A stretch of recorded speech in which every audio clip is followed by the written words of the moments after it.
تو جو جس کام کے لیے بھیجے ہیں وہ کام ضروری ہے وہی نہیں کرنا چاہیے، ترجیحات تو طے کرے میرے بھائی۔ دراصل ترجیح کیا ہے؟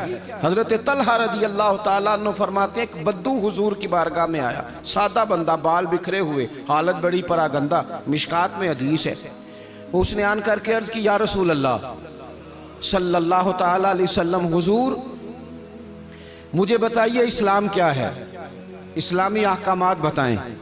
تو حضور نے کلمہ شہادت کے بعد فرمایا کہ وقت پر نماز پڑھنا، دن اور رات میں 5 نمازیں تیرے اوپر ضروری ہیں۔ اس نے عرض کی حضور کچھ نفل بھی پڑھوں؟ تو فرمایا اگر تو اپنی طرف سے پڑھے تو بڑا ہی اچھا ہے۔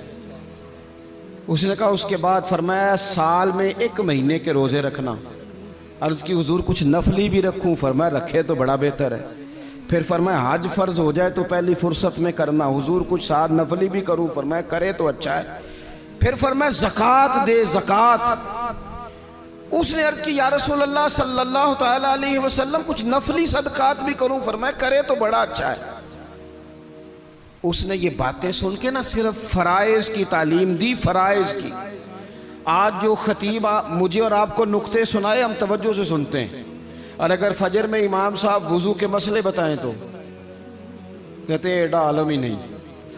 عالم تھے اسی جن نے کل بڑی اونچی تقریر کی تھی۔ اگر وہ آپ کو غسل کا طریقہ بتائے تو لوگ کہتے ہیں یہ تو علم کی شاید بات ہی نہیں۔ وہ نقطہ بیان کرنے والا، وہ جس کی آواز زیادہ بلند ہو رہی تھی۔ آواز بلند ہونا زیادہ ضروری نہیں ہوتا، دلائل بلند ہونا ضروری ہوتا ہے۔ آپ کی دلیل کتنی مضبوط ہے یہ زیادہ اہم ہے۔ تو اللہ کے محبوب علیہ السلام نے فرمایا فرض نماز پڑھ، زکوٰۃ دے، رمضان کے روزے رکھ، حج کر۔ حضور سید عالم صلی اللہ تعالیٰ علیہ وسلم نے یہ ترجیحات بتائیں۔ وہ شخص پتہ ہے حضور سے کیا کہتا ہے؟ کہتا ہے یا رسول اللہ جو میں نے آپ سے سنا ہے نہ کمی کروں گا نہ اضافہ کروں گا۔ گویا وہ مان گیا کہ میں ترجیح دوں گا فرائض کو۔ تو رسول پاک صلی اللہ علیہ وسلم نے فرمایا صحابہ کی طرف دیکھ کے فرمایا اگر یہ جو کہہ رہا ہے اس پہ ڈٹا رہا، جو اس نے کہا ہے اگر وہ سچ کیا اس نے، تو فرمایا پھر یہ بندہ کامیاب ہو جائے گا، پھر یہ فلاح پا جائے گا۔ آپ ترجیح ہمیشہ اہم کام کو دیں۔ میں جو بات کرنے لگا ہوں میرے علماء اس کی ذمہ داری لیں گے۔ آپ سے یہ نہیں پوچھا جائے گا کہ آپ نے مزار پہ چادریں کتنی ڈالی ہیں، یہ ضرور پوچھا جائے گا کہ ماں باپ کی خدمت کی کہ نہیں کی۔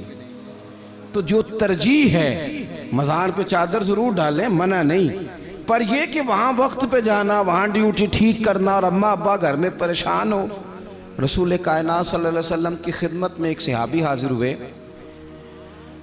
عرض کی یا رسول اللہ صلی اللہ تعالیٰ علیہ وسلم میں ایک مسئلہ دریافت کرنے آیا۔ میرے دوستو پتہ ہمیں کیا ہوا ہے؟ ہم نے نا باہر وقت بہت زیادہ دیا ہے، اور جو ہمارے گھر کے اندر ہماری ذمہ داریاں تھیں نا، ہمارے بچے، ہماری بیوی، ہمارے بہن بھائی، ان ذمہ داریوں سے نا ہم نے جان چھڑائی ہے، الا ماشاءاللہ کچھ لوگوں نے۔ بچے کو چارج کیا، بچہ تنگ کر رہا ہے، لگا دو گیم موبائل پہ، چلو ہماری جان چھوٹی، وہ جانے اس کا کام جانے۔ آپ اگر 10-15 منٹ بچے کو دیتے وہ آپ سے کھیلتا، وہ مانوس ہوتا۔ آپ کہتے ہیں میں بڑا مصروف ہوں، اور بھائی تو اتنا مصروف تو نہیں جتنے مدینے والے محبوب مصروف ہیں۔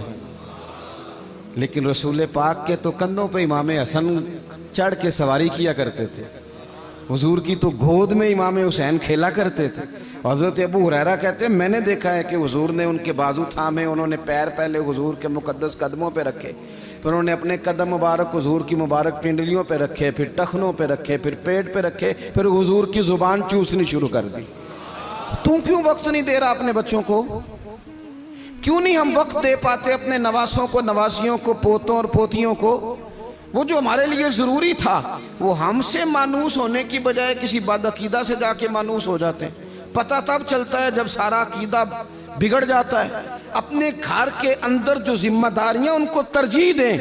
حضور سید عالم علیہ السلام نے فرمایا خیرکم خیرکم لأہلہ وانا خیرکم لأہلہ، فرمایا تم میں بہتر وہ ہے جو اپنے گھر والوں کے لیے بہتر ہے، وانا خیرکم لأہلہ، اور جا کے پوچھ لو میں تم سب سے بڑھ کے اپنے گھر والوں کے ساتھ خیر کرنے والا۔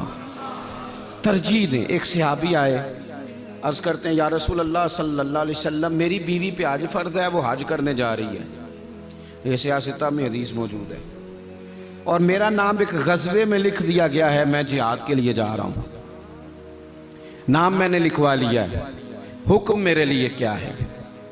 میری باتوں کی سمجھ آ رہی ہے آپ حضرات کو؟ میری بیوی حج کے لیے جا رہی ہے، وہ صاحب استطاعت ہوگی، ظاہر ہے اس کے پاس مال ہوگا، وہ جا رہی ہے، اس کو جانا ہے، وہ تیار ہے، اور میرا نام غزوے میں لکھا ہے، تو حکم کیا ہے؟ دیر نہیں لگائی رسول پاک نے، حضور فرمانے لگے تو اپنا نام غزوے والی لسٹ سے کٹا، جہاد پہ نہ جا، بلکہ تم محرم بن کر اپنی بیوی کے ساتھ حج کرنے جا، وہ تیری ذمہ داری ہے، وہ تیرے علاوہ کون محرم بنے گا اس کا؟ تو جو تیری ڈیوٹی کا کام ہے اسے تو کرنا، ترجیحی بنیادوں پر کام کو کریں۔